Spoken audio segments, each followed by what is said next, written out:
champurado na may chicharon. Pero bago ang lahat, shoutout muna kay Johnny Vlog at kay Spicy Snowy at sa kapatid ko si Adrian na nagpadala ng batirol.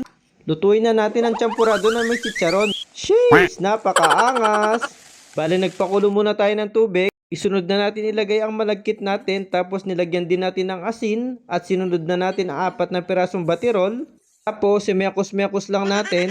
After 5 minutes, nung natunaw na yung batirol natin, tatakpan muna natin. At the same time, nung malambot na yung malagkit natin, maglalagay tayo ng 5 kutsarang asukal. Pag ganyan yung itsura, maglalagay na tayo ng gatas. Sobrang nakakatakam habang nagbo-voice over ako.